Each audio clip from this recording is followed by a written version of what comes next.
Euer Motorradtour grüßt euch zu einem neuen Video, und zwar sehr interessanten Video. Für alle, die eine Stelvio fahren, für alle, die sich für eine Stelvio interessieren und für alle, die eine andere Marke fahren und sich somit erfreuen können, was so eine Moto Guzzi Stelvio alles kann.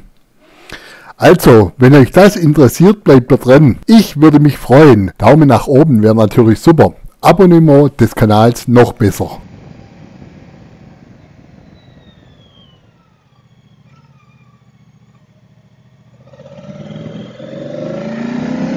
Und jetzt legen wir los. Naja, also ihr wisst ja, wenn ihr das 15.000 Kilometer Video von mir angeschaut habt, dann wisst ihr ja, von was wir jetzt reden. Und zwar die Stelvio, die ist jetzt letzte Woche umgesprungen und heute 30.000 Kilometer gelaufen. Und das soll ein Erfahrungsbericht sein, was denn in den 30.000 Kilometern so alles war, beziehungsweise was denn von 15.000 bis 30.000 Kilometer so alles passiert ist. Und wenn euch das interessiert, dann bleibt da dran. Im 15.000 Kilometer Video, da hatte ich ja einige Sachen gesagt, was noch gemacht werden muss. Und zwar speziell mit der Schaltwelle am Getriebe. Und das war eigentlich auch das größte Thema, was ich hatte. Und da war sie bei rund 15.000 Kilometer beim Händler im Frühjahr diesen Jahres, und da wurde alles gemacht.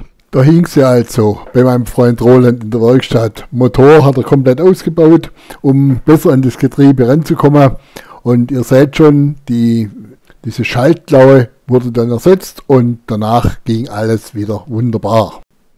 Im Übrigen muss ich sagen, ich bin dieses Jahr 16.000 Kilometer mit der gefahren. Es war noch ein Kundendienst dazwischen und die Reifen und Bremsbeläge komme ich aber nachher dazu. Und ansonsten kann ich gleich mal vorneweg nehmen, war fast gar nichts. Es war schon was, da kommen wir aber nachher drauf.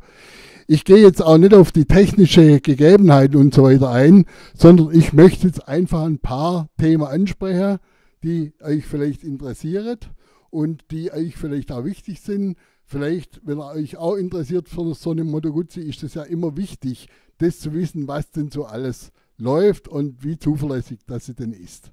Also, jetzt gucken wir mal, dass wir das auf die Reihe bekommen, und ja, es wäre schön, wenn ihr einen Daumen nach oben geben könntet, wie gesagt.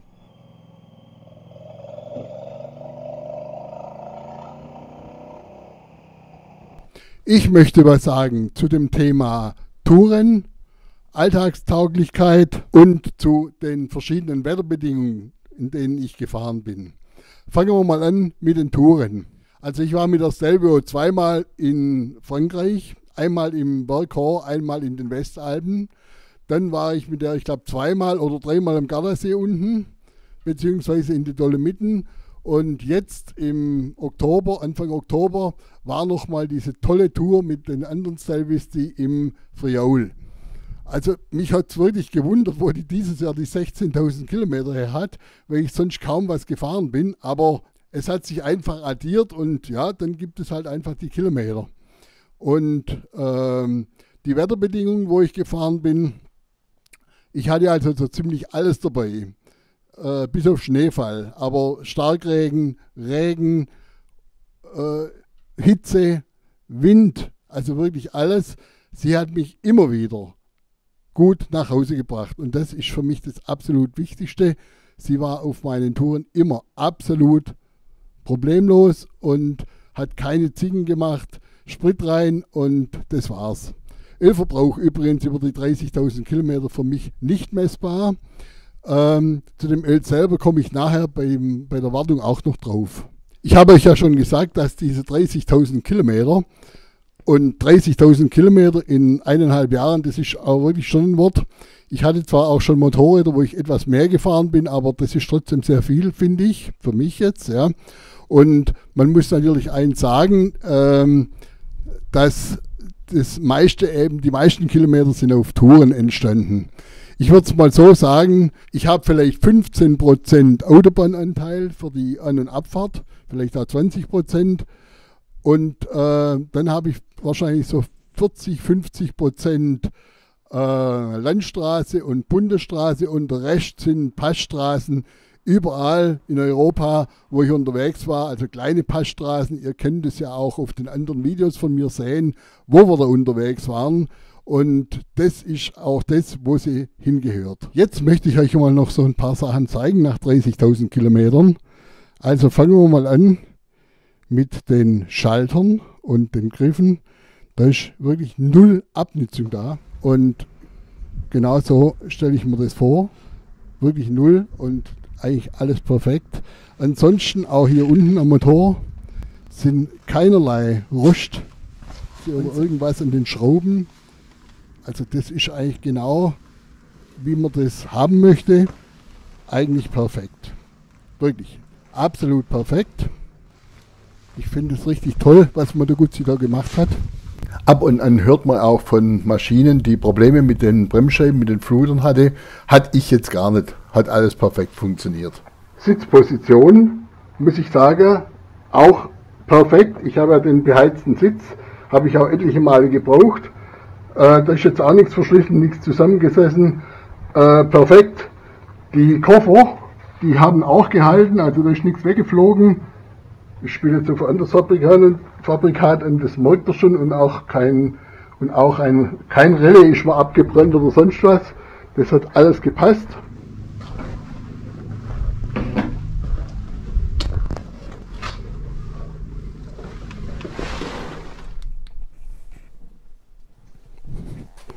So, auch hier überhaupt kein Verschleiß oder kein Punkt sichtbar. Ich muss sagen, vom Zustand her, also ein neues sieht auch nicht arg viel besser aus. Also das passt alles genauso, wie man es eigentlich haben möchte. Wie die ausgestattet ist, das könnt ihr im ersten Video einsehen. Ich habe einige Sachen nachgerüstet. Seit dem 15.000 Kilometer Video wurde nur die Scheibe vorne von Biondi nachgerüstet. Das ist die hohe Tourenscheibe, die dunkle. Und auf Autobahnfahrten perfekt, da kann ich völlig windfrei, also auch mit offenem Visier fahren, da passiert gar nichts. Eigentlich top, ein Top-Windschutz und Top-Wetterschutz. Habe ich jetzt auch gebraucht, wo ich zurückkam vom Friaul. Da bin ich in einen Starkregen reingekommen, also Scheibe hoch, Augen zu und durch und eigentlich perfekt. Wie man es natürlich auch erwartet von so einem Tourenmotorrad, ganz klar. Ich muss natürlich sagen, dass die Stelvio eigentlich ein ideales Tourenmotorrad ist. Also Tagestouren von mir, für die Anfahrten oft von 600-700 Kilometer, macht die perfekt. Du sitzt da drauf, gerade, mit Windschutz, kein Winddruck auf der Brust und sonst wo. Du kannst fahren. Verbrauch habe ich jetzt über die ganze Zeit so um die 5,2 Liter gebraucht. Auch das ist absolut in Ordnung. Da braucht man jetzt nicht schimpfen, sondern das ist absolut okay. Reifen, der hintere geht so 10.000 Kilometer, der vordere so 12.000 Kilometer, auch vollkommen okay. Wie gesagt, Ölverbrauch nicht messbar und also sie läuft und läuft und läuft, das muss man sagen. Und absolut so ein Motorrad. Ob in die Berge, ob auf der Autobahn, überall. Perfekt, perfekt, perfekt. Das Einzige, was man wissen muss, ja, das Gewicht, die 240 Kilo rund oder 250 mit dem Koffer. Okay, wenn man sie da rangieren muss, dann muss man schon hingreifen. Also das läuft man schon, das Gewicht. So, im Vergleich zur V85. Aber dafür läuft sie, ich denke, auf der Autobahn etwas ruhiger und ich kann doch auch höhere Durchschnittsgeschwindigkeit fahren. Deutlich.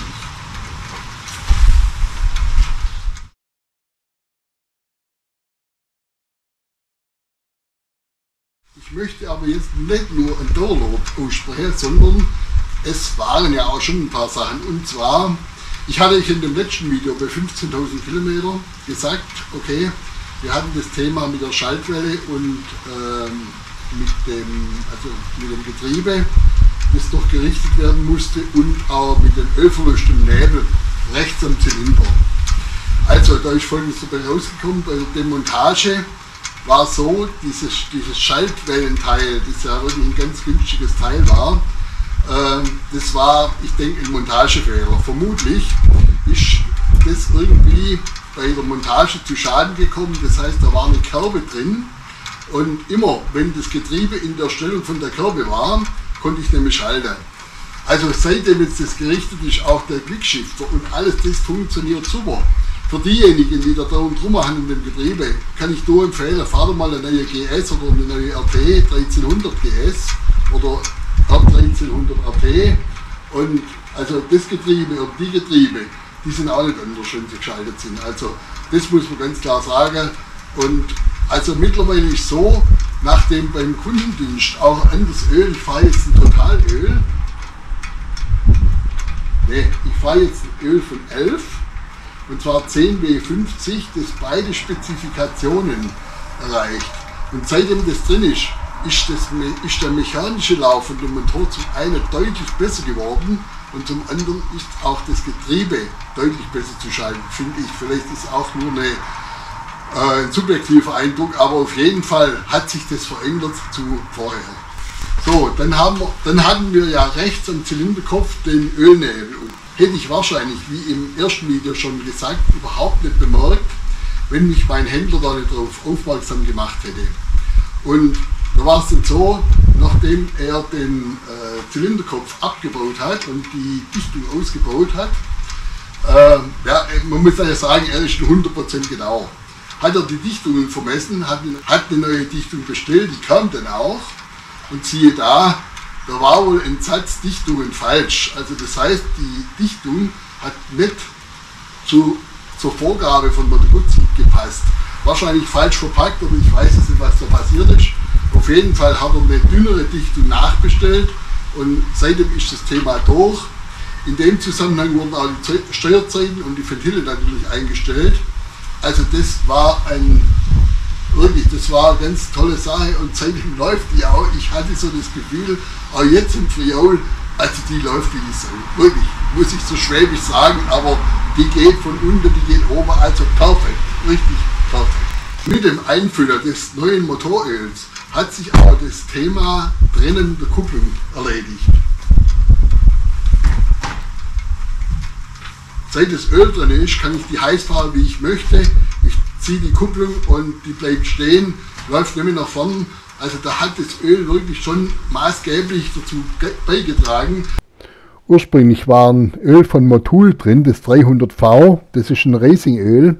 Und ich hatte da eine Rücksprache mit Motul. Also das Öl ist jeder Qualität natürlich erhaben, aber es ist von den Spezifikationen nicht für die Stelvio freigegeben. Das hängt mit der Temperatur im Motor zusammen, denke ich. Dann hatte ich im ersten Video noch zu dem Thema Kellermann-Scheinwerfer gesagt, die habe ich mittlerweile weggeschmissen und abmontiert, haben mir ein paar Chinesen gekauft, die sind jetzt ein halbes Jahr drin und die funktionieren immer und optimal und genau so soll es sein. Und das Thema Kellermann hat sich damit erledigt. Thema war ja auch durch die Thematik Reifen. Ich hatte ja nach dem Michelin Adventure, mit dem ich nicht zufrieden war, hatte ich die Conti Trail Tech drauf. Die waren super, also muss ich sagen. Und ich bekomme ja immer wieder Reifen zum Testen zugeschickt. Ich habe jetzt einen Bridgestone A41 drauf. Am Anfang, muss ich sagen, war ich mit dem überhaupt nicht zufrieden. Ich hatte immer das Gefühl, dass der so, ja, wie wenn er wegrutschen würde in der Kurve. Aber jetzt, den habe ich jetzt glaube ich schon 6000 Kilometer oder sowas drauf oder 7000, muss ich sagen, der hält ungemein gut, bei Räger fast perfekt und die Laufleistung, also wie gesagt, ich bin jetzt wahrscheinlich 6500 Kilometer mit dem gefahren und man sieht fast nichts von dem Reifen, also der scheint mir doch von der Haltbarkeit richtig gut zu sein. Ich habe jetzt wieder Contis da und zwar den Road Attack, das ist jetzt der nächste, der drauf kommt. Und dann wird man mal sehen. Aber wie gesagt, ich bin jetzt so nicht der Rennfahrer natürlich. Für mich reicht der Reifen so allemal aus.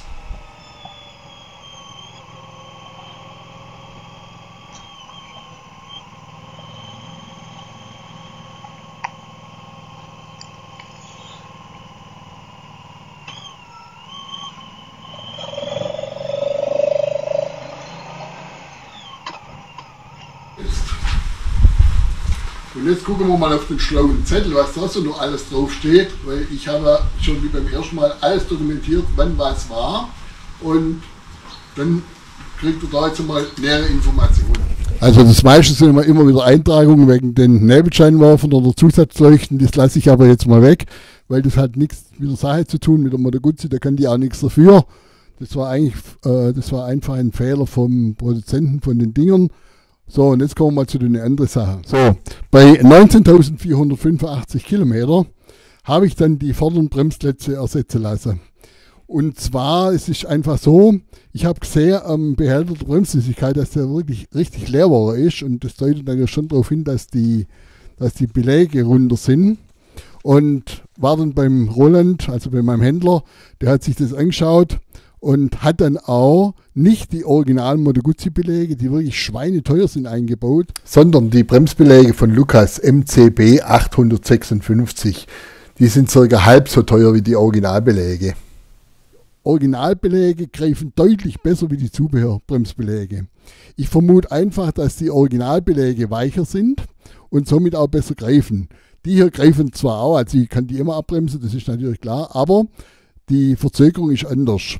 Bei der Vollbremsung, denke ich mal, wird sich das schon auswirken wahrscheinlich, aber die kostet dann gerade mal die Hälfte, wenn überhaupt.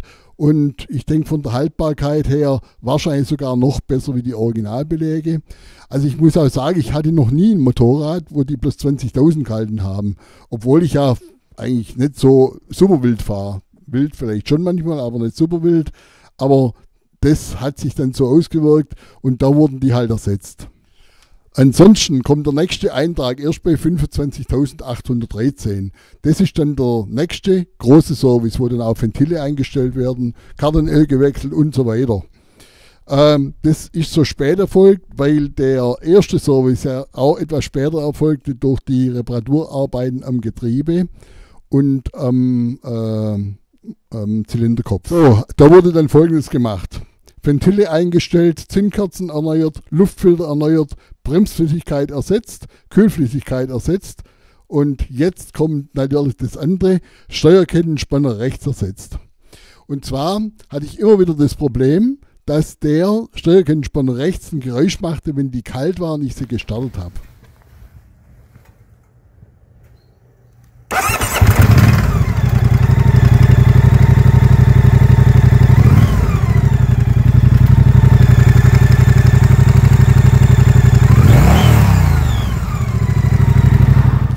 Ich habe das dann relativ schnell rausbekommen, Motor aus, Neustart war das Geräusch weg. Also hat mir der Roland nach Rücksprache mit Moto Guzzi auf der rechten Seite einen geänderten Steuerkettenspanner eingebaut. Da gibt es wohl mittlerweile eine andere Serie.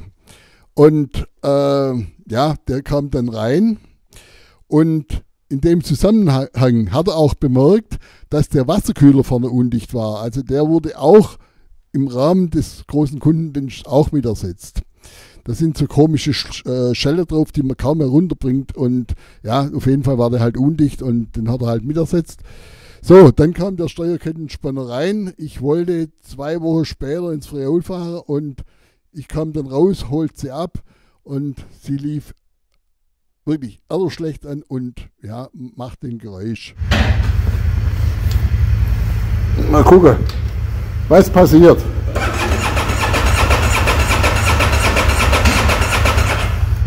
Hört sich nicht gut an. Also am Anfang braucht es ja aber sonst nichts an. Ich bin dann an dem Tag mit der so 100 Kilometer gefahren und also ich habe gemeint, da schlägt dann jemand mit dem Vorschlaghammer auf den Amboss drauf. So hat es getan am Schluss. Bin dann wieder zum Roland rausgefahren. Okay, dann haben wir gesagt, dann haben wir beschlossen, also das lag wohl an dem Steuerkettenspanner. Dann hat er den ausgebaut und eingebaut und irgendwie war der neue Steuerkettenspanner undicht. Und komischerweise, seit der alte jetzt wieder drin ist, hat sie auch keine Geräusche mehr. Also das ist schon mal komisch mit der Technik, aber ja, es ist so, es funktioniert jetzt und das bleibt auch so. Und nächster Punkt war dann tatsächlich, dass die immer so ein Geräuschkit hat. Ich blende euch mal das Video vom Start damals ein und also das war eine ganz komische Sache.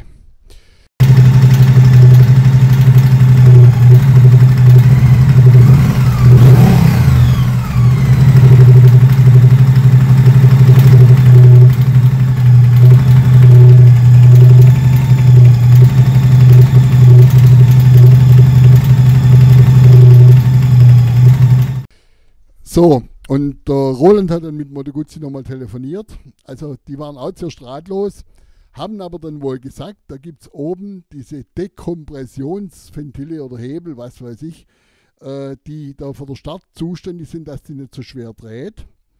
Und die hat er rausgemacht und jetzt ist Ruhe. Und seitdem läuft die auch wieder viel besser an. Und das war das Thema. Mich stört es nicht, muss ich sagen. Und funktioniert. Ja, das ist eigentlich soweit okay. Was da immer dran liegt und ich kann es nicht sagen, aber auf jeden Fall funktioniert es. Das war jetzt mal die Zusammenfassung, die bei dem Motorrad war. Also gut, das mit den Steuerketten, das mit den Kettenspannern, das Thema, das ist wohl nicht bloß bei der Moto Guzzi ein Thema, das haben wohl auch andere, wie ich mittlerweile erfahren habe. Aber das ist überhaupt kein Problem, war kein Problem für mich, weil das funktioniert jetzt und ich bin so froh, dass ich sie habe. Das ist wirklich für mich das beste Motorrad, das ich je hatte, was anbelangt. Ich hoffe, dass nach der Garantiezeit das nicht noch weitergeht mit diesen Sachen, aber ich glaube, dass jetzt so ziemlich alles gemacht ist. Wenn ich von anderen Kollegen höre, mit ihren Modelle aus München, mit den 3 Buchstaben, was die oft für Probleme haben, da ist das wirklich Peanuts. Klar, es gibt auch Leute, die gar nichts haben, das gibt es auch bei der Stelvio, aber man muss froh sein und wie gesagt, die anderen Videos habe ich euch eingeblendet. Während hier im Hintergrund ein Teilausschnitt unserer Tour ins Priol abläuft, muss ich noch ein paar Sachen nachtragen, die ich beim Freisprechen vorher im Video vergessen habe. Also zum ersten habe ich mal hier auf der Rechnung geschaut vom letzten Service. Und zwar ist es so, da wurden noch ein paar Sachen auf Garantie mit erledigt, die ich einfach vergessen habe zu erwähnen. Und zwar erstens wurde ein Steuergeräte-Update vom Cockpit mit durchgeführt. Das stellt wohl Moto Guzzi zur Verfügung, muss bei den Fahrzeugen der älteren Serie gemacht werden, wie bei meiner. Und wurde dann im Rahmen vom Service eigentlich mitgemacht. Was da genau sich verbessert, weiß ich nicht, habe ich auch nicht bemerkt. Zum Zweiten war hinten in der Bremse extrem viel Luft drin, also ich musste die wirklich ganz durchdrücken, um überhaupt eine Bremswirkung hinten zu haben. Das hat der Roland auch mit erledigt.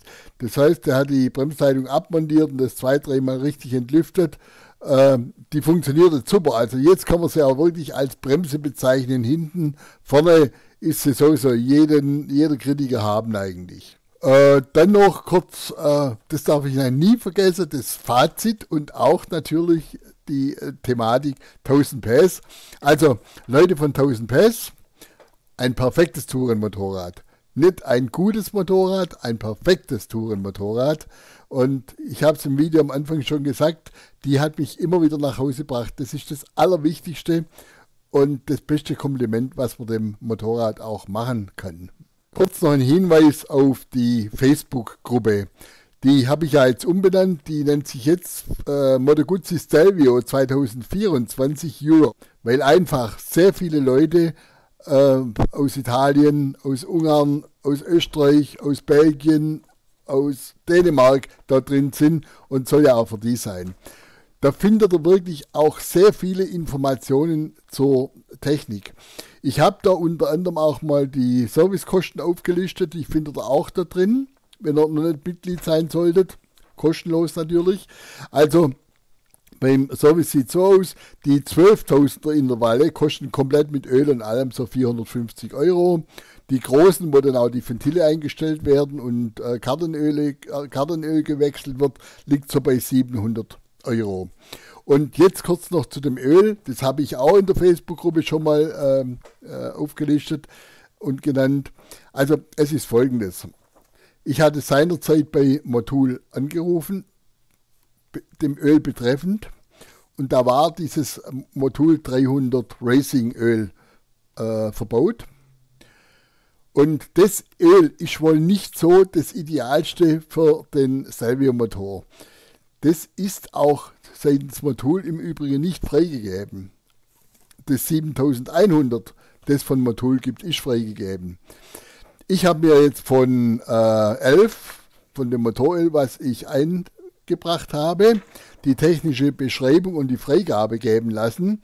Und da ist es so, die Freigabe schreibt Moto Guzzi vor, es muss mindestens das APSL sein oder höher und muss JASO MA2 erfüllen. Das hat folgenden Hintergrund. Das APSL oder höher ist für den Motor zuständig und das JASO MA2 für das Getriebe. Und ich habe ja schon gesagt vorher, dass für mich das echt ein Unterschied war. Ich finde, dass er mechanisch deutlich ruhiger läuft und dass auch das Getriebe, die Schaltbarkeit sich deutlich verbessert hat. Kann aber auch subjektiv sein. So genau kann ich das gar nicht sagen. Aber auf jeden Fall ist es kein Nachteil. Und das Öl ist jetzt freigegeben. Und ich kann mir das schon vorstellen, das hat mit der Temperatur zu tun. Dieses teure Öl von Motul, das ist bestimmt ein hervorragendes Öl. Funktioniert auch in den Aprilias und so, wo richtig hoch dreht, bestimmt richtig gut. Aber bei der Stelvio, wo halt die Temperatur echt so ein Thema ist es eben wahrscheinlich nicht so. Und wegen dem das andere Öl. Dann haben wir noch, da habe ich jetzt nichts drüber gesagt, das Thema Fahrwerk. Das Fahrwerk ist für mich jetzt, also die hat ein gutes Fahrwerk drin, aber beim Fahrwerk gibt es ein Verbesserungspotenzial. Und zwar, es ist einfach so, dass die Gabel vorne mit der Verstellmöglichkeit auf einer Seite für mich jetzt nicht so ideal ist. Ich kriege es vorne nicht so richtig hin und hinten ist, denke ich mal, okay. Wir hatten ja jetzt auf der Ausfahrt im Friaul 2 Motorräder dabei mit dem Wilbers-Fahrwerk und eine V100 mit dem Öhlins-Fahrwerk. Wir sind die auch ein bisschen durcheinander gefahren. Also das ist so, dass das Wilbers-Fahrwerk, wenn man umsteigt von der Norm, dass das Wilbers-Fahrwerk dann natürlich wirklich schon um einiges besser ist. Ob man jetzt natürlich diese 2000 € investieren möchte für das Federbein hinten plus die Cartridges vorne, das muss jeder für sich selber entscheiden. Es ist schon sicherlich deutlich komfortabler, also speziell für die Leute, die oft zu zweit fahren, absolute Empfehlung von mir. Hinweis dazu gibt es auch in der Facebook-Gruppe, da steht die technischen Sachen, stehen da alle drin, könnt ihr es gerne auch nachlesen. Dann so ein Ausblick, was kommt als nächstes? Ich hätte mir ja tatsächlich überlegt, eine Duecento zu kaufen, aber nachdem ich den Wert für meine bekommen habe, habe ich das wieder ganz, ganz schnell verworfen. Das Thema ist natürlich im Moment, dass sehr viele Fahrzeuge auf Halde stehen und die Händler natürlich wirklich froh sind, wenn sie die eine oder andere verkaufen, weil vom Bestand kann man nicht so richtig leben. Es geht nur, wenn sie verkauft werden, die Teile. Das heißt, es wird viel über den Preis verkauft. Also so eine neue Stelvio, wie ich sie fahre, kriegst du im Moment schon so für 14.000 €. Meine hat damals, ich glaube, noch 18.000 gekostet und an dem hängt natürlich auch der Gebrauchtwagenpreis. Das ist ja vollkommen klar. Wenn du eine neue für 14 bekommst, dann kaufst du keine gebrauchte für 12.000. Und ja, das ist natürlich so auch der Punkt in der Preisgebung. Wegen dem habe ich das wirklich wieder verworfen. Wenn ich jetzt allerdings sehe, ich habe ja jetzt erst ein Video von einem anderen YouTuber angeschaut, der sich eine GS gekauft hat, eine Adventure in Vollausstattung, die dann 32.000 € gekostet hat, muss ich mich natürlich schon fragen, ob die BMW auch mindestens doppelt so gut ist. Aber das muss jeder selber entscheiden. Die Guzzi hat nach wie vor ein paar Alleinstellungsmerkmale mit dem Kardan und der wirklich sehr guten Tourentauglichkeit. Und das ist auch durch nichts zu ersetzen. Ich finde sie super. Dann noch ein Thema zu Moto Guzzi selber. Also ich werde nicht gesponsert von Moto Guzzi. Ich habe da auch keinen Kontakt, beziehungsweise die wollen keinen Kontakt. Die Marketingabteilung weder in Deutschland noch in Italien. Ja, warum das so ist, weiß ich nicht, weil so Influencer natürlich für die auch eine bestimmte Werbung machen. Daher, meine Videos sind unverblümt. Also ich rede nicht von was nicht Sache ist, sondern ich nenne die Sachen beim Namen. Wer mich kennt, weiß das auch und ich verschone da nichts und so wie es ist, ist es halt. Man kann das dann so oder so nicht ändern. Ich werde also auch nicht eingeladen von Moto Guzzi zum Übernachten oder in ein gutes Hotel, sondern ich zahle meine Sachen selber. Also das ist nach wie vor natürlich so, dass das, was ich hier sage, absolut stimmig ist. Zum anderen mit der Händlerschaft, das habe ich ja schon ein paar Mal gesagt, also es ist eine Katastrophe, dass so viele kleine Händler aufhören und ich denke, die Quittung wird auch noch kommen, weil viele kaufen halt dann einfach keine Moto Guzzi mehr, wenn sie 200 Kilometer zum nächsten Händler fahren müssen. Wird auch für mich dann echt eine Überlegung sein, obwohl ich fast das Moto Guzzi Emblem da oben drin habe, aber ja, es nützt nichts, wenn es keine Händler mehr gibt. Wirklich, das ist eine absolute Katastrophe. In dem Zusammenhang auch nochmal vielen Dank an den Roland Däß, die Firma Mototech, der mich immer unterstützt, der mich immer hier auch auf den Neuesten hält und auch mir immer mal vielleicht sagt, das oder das müssen wir an der Guzzi noch machen, das ich vielleicht anders sehe. Er ist da wirklich mein Ansprechpartner und Roland, hoffentlich machst du das noch viele Jahre. So, und das war's jetzt. Also, Leute, wenn euch das Video gefallen hat, bitte Daumen nach oben, das wäre toll, beziehungsweise ein Abonnement des Kanals. So, und jetzt lassen wir das Friol-Video weiterlaufen. Ihr könnt es auf dem Kanal anschauen. Ich wünsche euch noch schöne Resttage dieses Jahr und verbleibe euer Motorradtour. Tschüss.